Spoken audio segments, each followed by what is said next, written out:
We're good. All right, thanks. So thanks everybody for joining today. Great to see your faces. I'm going to present on something that some of you may have seen before, but some of the topics in here keep coming up. So I think it's good to revisit it.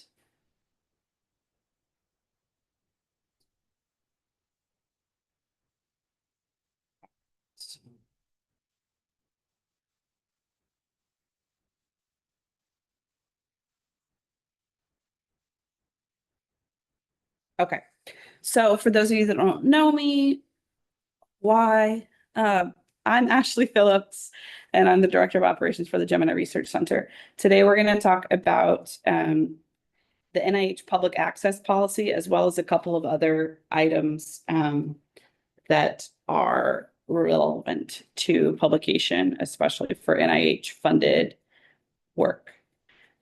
So here's what we're going to talk about.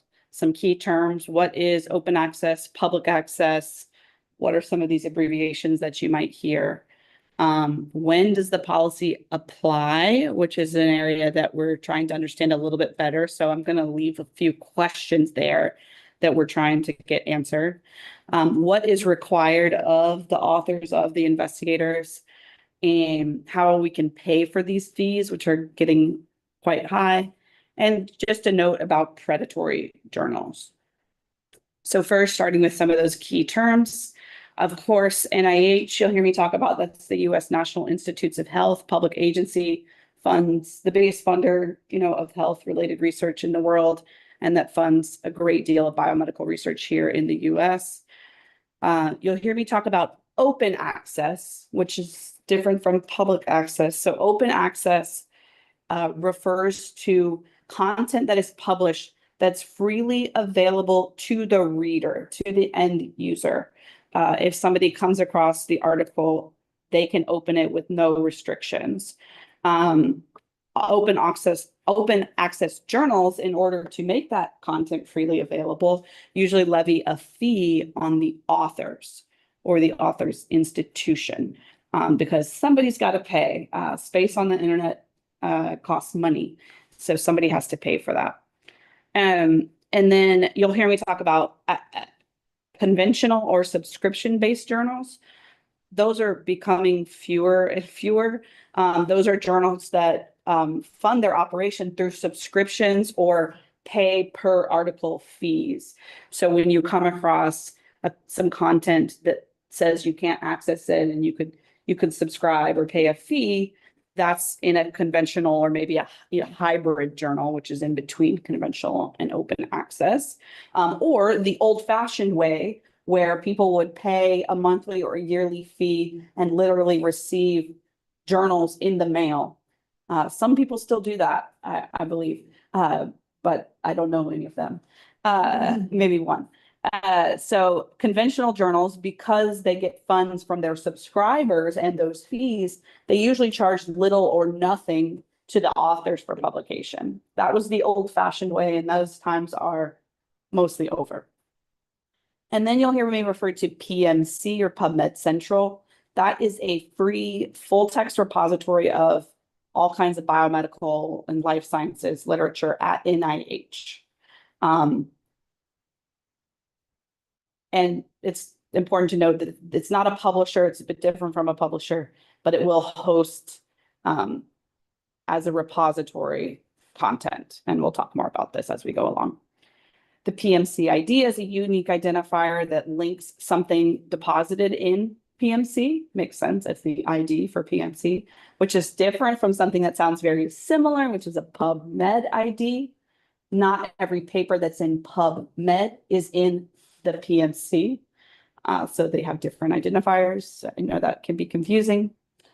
There's an embargo period, which this is also something that's kind of going away, which is a time when a journal may have sort of exclusive availability to host your article before it was open to other public sources. We'll talk more about that. You may hear about different colors or levels of open access: gold open access, green open access, or self-archiving. Gold open access is kind of the gold standard when it comes to the side of the reader. This means the publisher makes everything freely available. Usually there's a fee paid by the author who retains who retains the copyright. But then there's other ways to make things open access by putting it into a repository. Sometimes you might not have the full copyright for that. And it may require a little more work than the gold open access. So when does the NIH policy apply? So this is important and sometimes misunderstood. Not everything that comes from a grant is subject to the NIH public access policy. So this is for papers that are peer reviewed. So that does not include book chapters, editorials. Preprints are not required to meet the public access policy, although we kind of understand that the nature of preprints is they are publicly available and open access, but we don't have to have those on PMC or publicly available. And it has to be accepted for publication. So again, that's one reason why preprints are not relevant.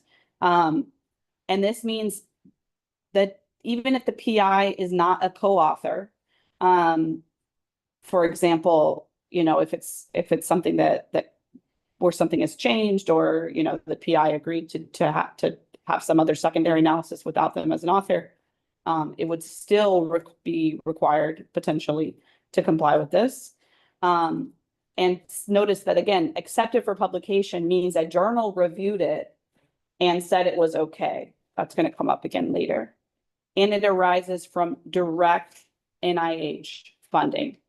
Direct funding means that the costs that were incurred to create that paper, whether they were, regarding the data collection, the time to people, the analysis, any kind of specific software, can be specifically identified with a particular sponsored project or activity, even if that just means it's partially funded.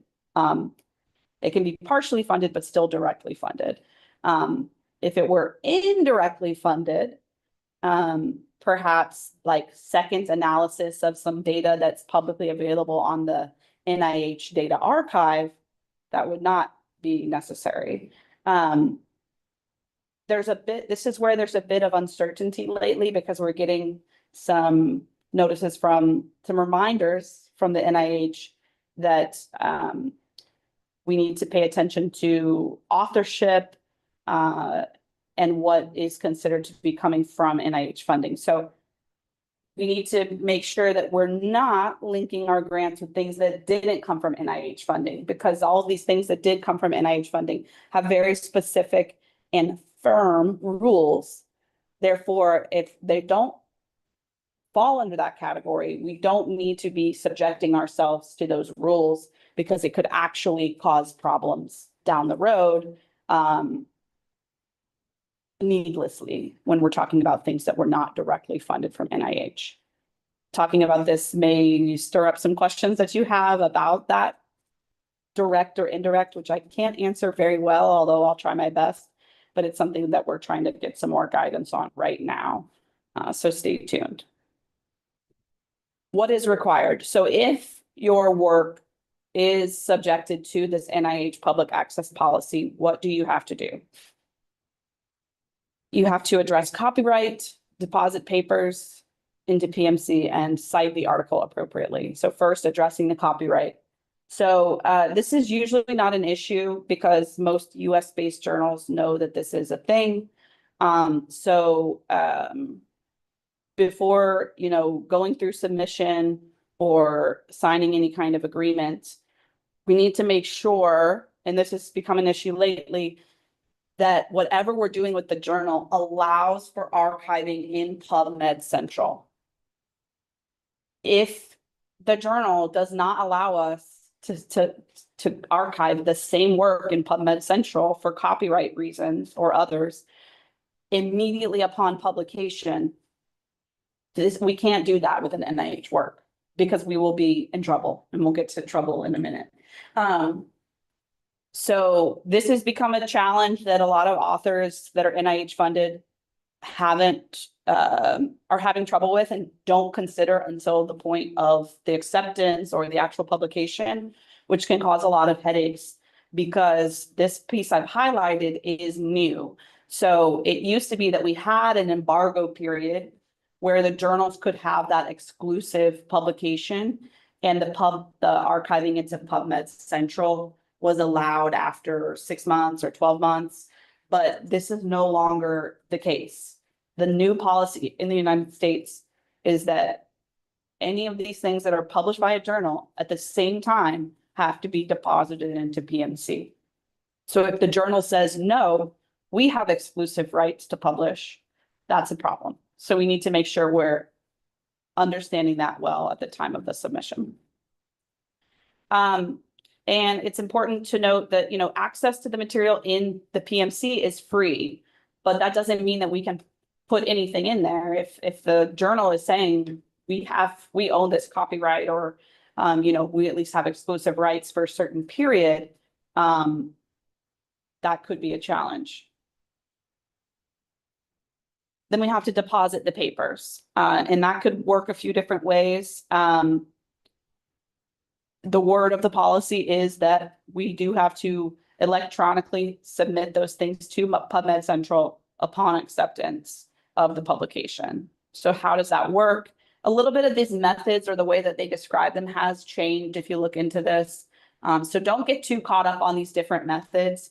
I'm going to summarize it kind of briefly by the two main flavors. The first one is method A, and then you have all the other ones basically. Method A is the easiest thing. You publish in a journal that's used to having NIH funded articles, and then without the author or anybody having to do anything, the journal just puts it into PMC. I have some examples of the ones that do this, although it's worth double checking because some of the policies have changed. But usually, at least the fully open access ones, this is not a problem. Couldn't be much easier than that. You don't have to do anything as long as that journal is cooperative. However, there are these other methods, which I'm not going to differentiate B from C from D, but basically some action is needed, including potentially a fee, where the author or somebody on the team will have to take some action to put the manuscript onto the NIH submission process and make sure that it's available for public consumption. So best to avoid those, although it's something that that can be done. Sometimes we just have to make a request to the journal, but sometimes we have to do the tedious work of actually submitting the document. This is a summary, although again, this has changed a little bit, so that's why I'm not spending a lot of time. In the end, it's always going to be the responsibility of the authors and the investigators to make sure that we're compliant. Because if we are not compliant, NIH does reserve the right to delay processing of an award, even an award that's ongoing with subsequent years, if there's some issue where we're not complying with the public access policy. So that means like our jobs are on the line, right? Those of us that are NIH funded, if there's something that goes wrong with complying with this policy, the risk is quite great. So let's avoid it, please. The last thing is citing an article. And again, this is part of the policy. This piece is often overlooked. But what the policy says is that when you are citing articles that meet this criteria in future applications to NIH, progress reports, final reports, you have to cite them including the PMC ID. so that it's clear that they're complying and that we can, anyone who's reading these reports or proposals can check the compliance and the content of those articles. So you're thinking, I can just put my article onto PMC. It's a free website. Doesn't that mean I can just go right there and not even deal with a journal? No, because remember that it applies, PMC is only going to host your article when it's accepted for publication at a journal. So the publishing for free at PMC is not really affected by the NIH policy, although the policy does clearly say that you may and you have to publish your article on PMC for no charge. So even if a journal can still charge you an article processing fee in other ways, and they will. If you're on a subscription-based method or a closed access, then you might not have to pay, although your readers will. But you cannot archive a paper in PMC without acceptance by a peer-reviewed journal. So then that comes to the question of, well, how am I going to pay for my articles? What do I do? And that depends. So some options are to publish in conventional journals, which requires a little or even no fee for the author. Now, this is one where we do have to be careful and make sure that they agree with the public archiving on PMC, because they're in the business of getting readers to their sites to read these articles, or getting subscribers to buy or pay for their journals. So they kind of have an interest in avoiding that, but it's still a possibility. And then there's hybrid and open access journals, open access and conventional coming together to make the hybrid. These don't always require readers to pay, but they typically do charge the fee. And so that's what article processing charges are, which you'll see APCs. You have to check the journal website. Usually there's an instruction for authors guide, either for the publisher or even specific journals. So like the Lancet Global Health has its own specific guide. And you need to do this during the submission process. This is something that often, if you're going through one of these editorial managers and going through, you might just be checking the boxes, but notice that what we're checking is saying, okay, this is a gold open access journal. It's free for the readers, but you have to pay a charge. And in the case of this particular journal, it's really high. So anybody going through here has to check and say that they're cool with that fee. So be careful what you're actually agreeing. So on the right side here, this is exactly what I was talking about. So this is the language from the Lancet Global Health. So if you were to click that link and open up, what is it telling you? It says, okay, well, nobody's going to have to pay anything to read your article. So in order to pay for everything, authors will be charged $5,000 upon acceptance of the paper. Okay. Yikes. Then there are some potential ways for reducing or avoiding those fees. So we have to read these instructions carefully, where we have some information in these instructions that tell us what might be an option. So it mentions in this particular journal, which this varies, if all authors are from Group A, from the Health Internetwork Access to Research Initiative, HINARI, they will be automatically presented with a full fee waiver. If they're from HINARI Group B, they'll get 50% fee waiver. Notice it doesn't say anything about those who are not from those countries, because it could be for some of these journals that even if one author is from an ineligible country, you don't get any waiver. So you have to be careful in reading those. Often they do have notes like the one at the bottom that says, we'll do what we can. If you can't pay the fee, contact the editor-in-chief. Good luck with that. You may get a reduction. That does happen sometimes. But it never hurts to ask, but it might not turn into anything. So again, the options, there's a few. Published in the conventional journal. Hybrid journals often will let you choose at the time of submission if you're going to want to publish open access or closed. So if you don't have money for a fee, you can say, I want to choose the free option for me at the time of submission. And then there are waivers like the one you saw in that language from the journal. A popular one is this research for life, which is the figure you saw. I'll show you that a little more detailed. Often you do need to indicate those things at the time of submission, not when they come sending you the invoice, not when the article is accepted, but at the beginning of the submission. That's very typical. Sometimes there are stipulations that it only applies if the first author or the corresponding author is from one of those eligible countries or institutions. Sometimes the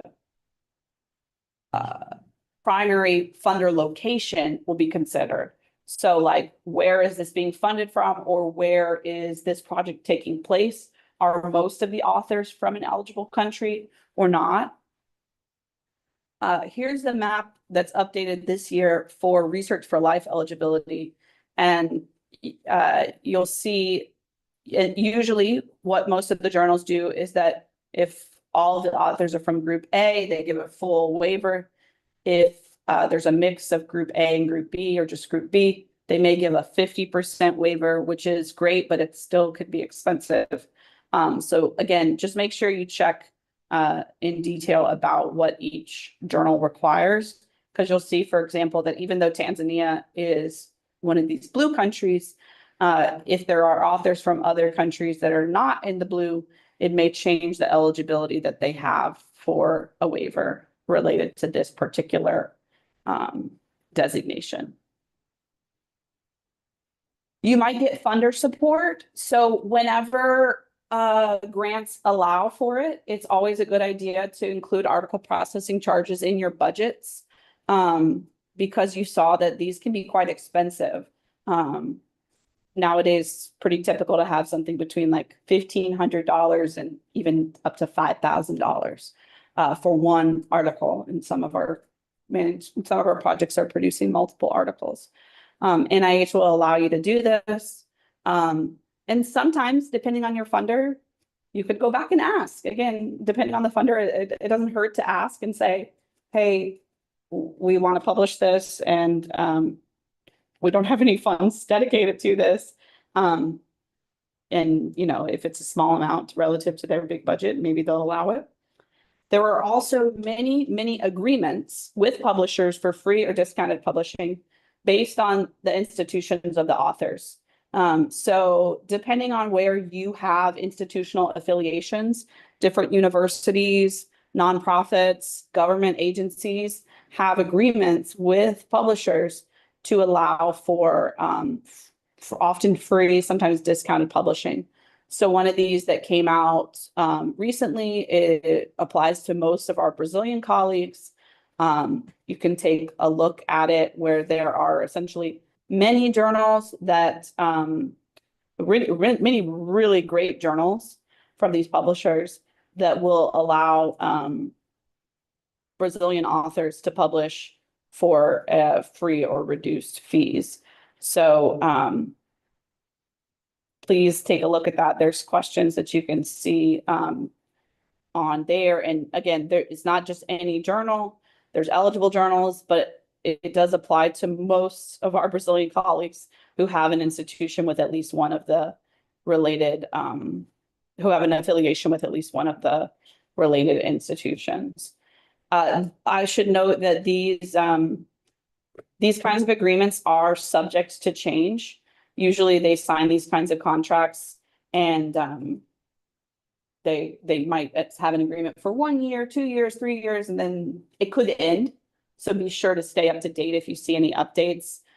Certainly folks at Duke who have been here for a while know that these things do change because we've had some in the past that we don't have anymore. You can always look on the library website. This is the latest things that we have at Duke. There are a few specific societies and journals that have agreements. Most of these aren't really relevant to a lot of our work, but one of the biggest ones is the Cambridge University Press. And there are some others, again, which often don't apply, but Cambridge University Press is a publisher. So it has a lot of different journals that apply. Again, it's important to go through and look at these in detail to make sure how the eligibility works.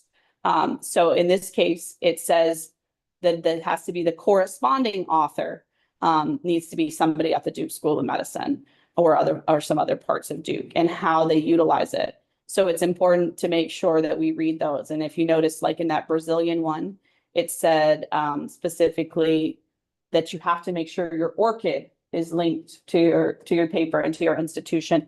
That way they'll know that you're eligible. So take a look at these agreements. You can Google, if your institution has any others. A lot of universities have their own agreements. So take a look if that's something you're interested in, and keep an ear out if you hear about new changes, because again, these things do change from time to time. The last thing I want to mention, I think, is predatory journals. So you're seeing this, you're thinking, wow, there's a lot of money to be made here. How can I get some? And you'll see that other people are thinking that. So there's definitely opportunists who are looking at all this money coming from grants and other things, and seeing the incentives of researchers who need to publish, who want to publish eagerly, maybe quickly, urgently. So there's a lot of opportunity for wrongdoing there. There have been multiple iterations, but there are some sites that list publishers, and you can find the journals along too, that are suspicious. Again, they see these are potentially predatory. Sometimes things get added to here that are rather surprising. Look how long this list is. I mean, it's in alphabetical order, and I'm like only to the D's. So quite interesting. There was a bit of a splash when they added frontiers, but there's a little bit of note about why that's controversial. So take a look if you're not sure. If you have any doubt about a journal, Google it, look it up, see other articles that are published there. Some red flags that make me suspicious about a journal. Number one is direct email solicitations. This isn't always the case. Journals do send direct emails to people. Well, usually they're not personalized, but like, saying, hey, we have a special issue coming up, submit your article. But if they appeal to you directly and you don't know them, and they say, hey, Dr. Sebastian, we want you to publish in our journal. Okay, red flag. Sloppy websites, bad emails with typos, an unprofessional appearance of the website, weird advertising on the website. Definitely missing information to me as a red flag. If I can't find an email or any kind of contact for an editorial board member, that's a red flag. I've even seen a journal, quote unquote, that had like pictures and names of people who were experts in the particular field. And I contacted some of them, and they had no idea that their image and their name was being used to promote this fake journal. Made up impact factors, very few, if any, actual articles available, and extremely fast peer review. If they say they can peer review your article in a day or two, then it's not legit. And here's just an example of one of those direct appeals. And this is how I'm reading this email. I'm like, what are you talking about? Oh my gosh, they only need one article to publish this new issue. Could it be mine? Wow, that would be great. They're telling me, that I won't have to pay a full fee. Oh, we won't have to pay this fee, but there might be other fees. And then like weird language like await your swift submission. I've never heard anybody say such a thing. I guess AI is probably making this a little bit easier for them. But just be aware of these things. Please don't click links or like submit papers to these journals that are making really weird asks of you.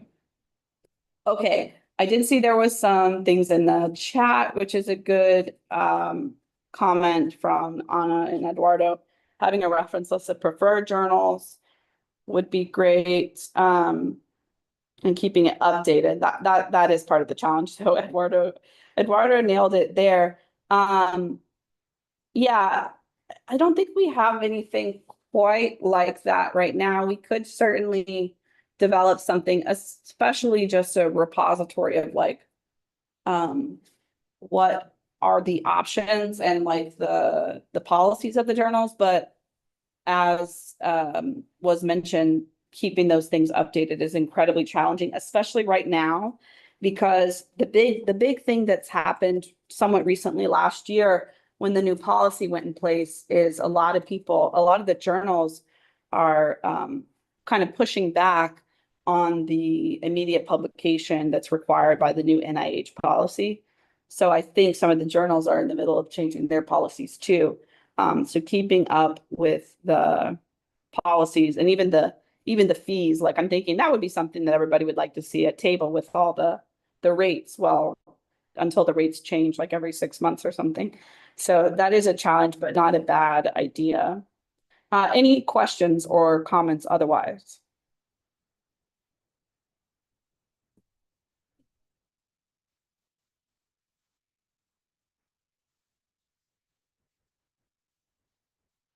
Thanks.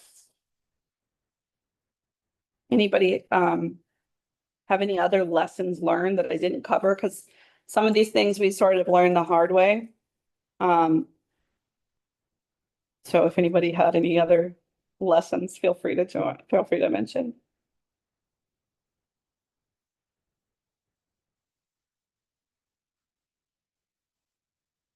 Actually, I just have one question, and maybe that's changing too, but I wonder if, you choose a journal and you're ready to submit and the information doesn't seem super clear in what category that's going to fall.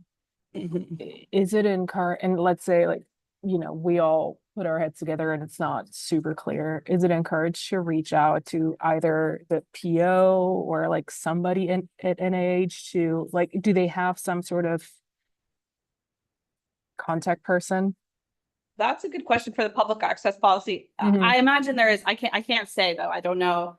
I'm sure there is somewhere some help desk that can answer questions. Honestly, a lot of the questions, it kind of depends on the flavor of the questions. A lot of the questions may be answered by the journals, right?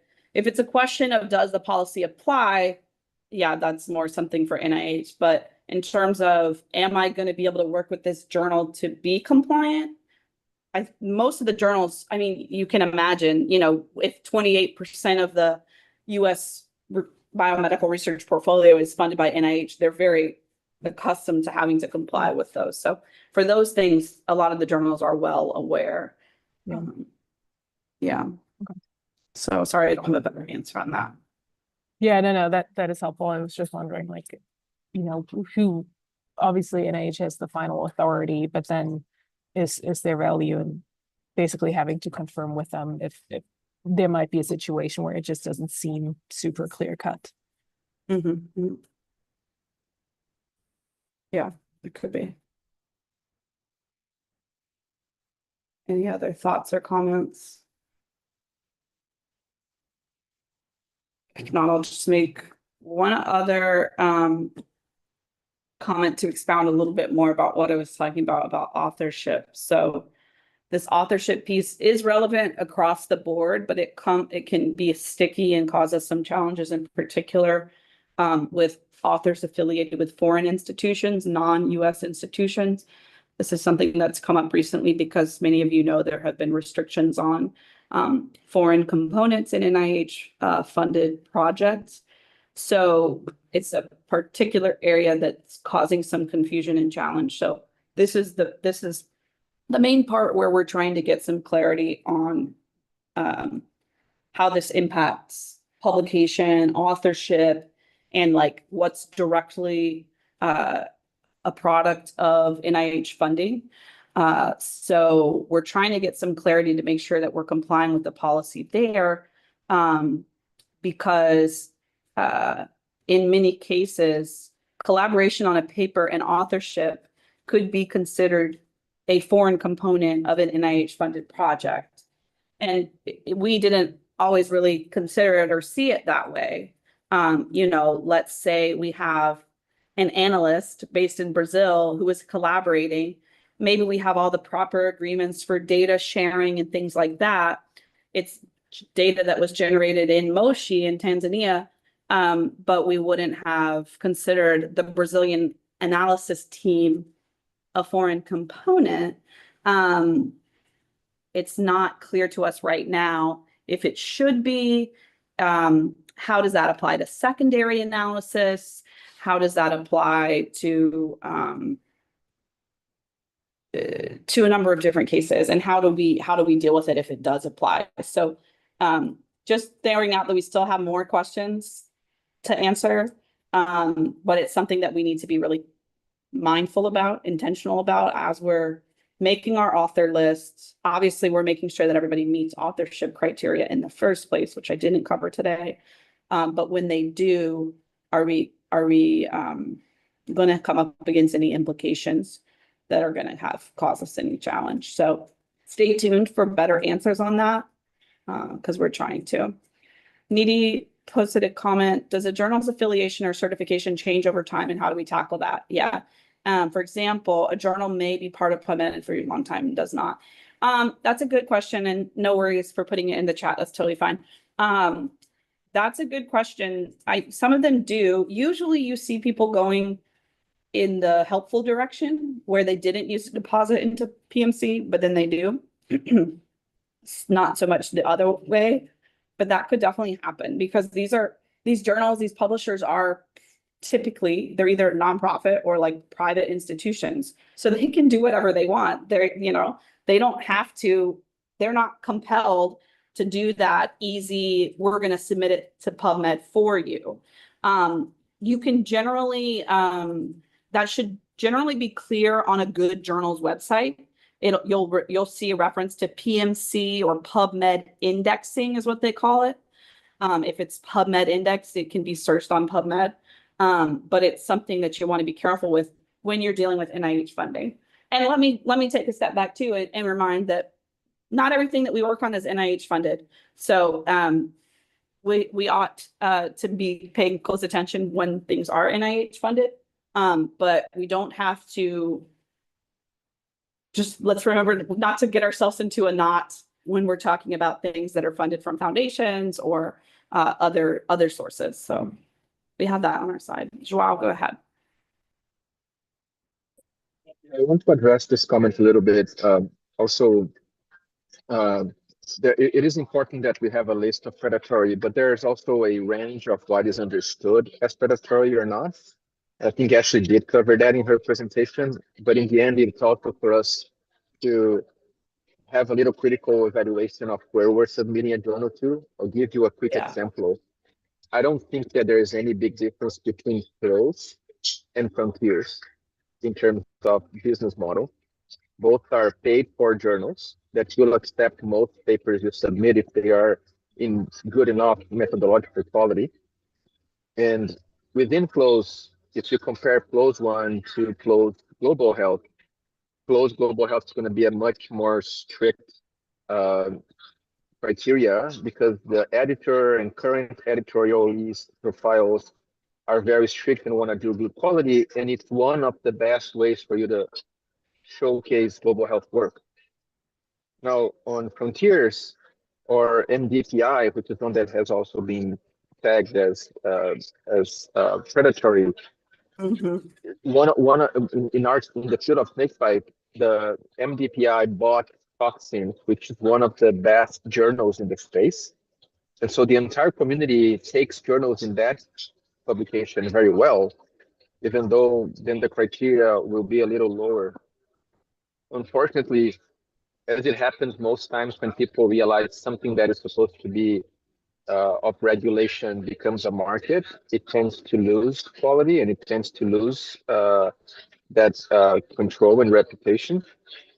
So as we go into the future, I think we're going to have to take papers much more into this space of it's basically just a reporting out of a product that a research has conducted, and then you have to critically appraise it versus just accepting the evidence in a paper as it is because it's in a paper. Yeah. But all of that to say that I think we're still going to continue publishing on frontiers, publishing on MDPI, publishing on it's much close. It's just going to be much more tied to the reputation of the editor, of the authors, the quality of the manuscript, than necessarily where it was published. For some of these reasons, it's also pretty clear that papers that are going to be published on journals like that are much more prestigious are usually papers that are going to come with from large consortiums that are led by global North universities. It's very hard for a research project that was done in Tanzania or in Brazil get published on Nature or a New England journal because they don't have the same financial incentives to do very high level, high impact research. The research design, the research is done in a different way. But just to say that it's important that we know this and that we critically appraise it and have a justification to why I'm choosing this journal, but not just avoid it completely because they are marked as predatory. There's other predatory journals which are just really predatory. So we have to be careful about. Yeah, thanks, Rob. Those are really, really great points. Yeah. And that's why it helps to ask around to your network. If you're coming across something and you say, we haven't published here before, do you know this? Or like, search for some articles and see if they seem legit. And always be skeptical first. That's what science is ought to be, right? So, all right. Well, thanks everybody for listening. If you have any other questions or, want to keep the conversation going, feel free to find me on Teams.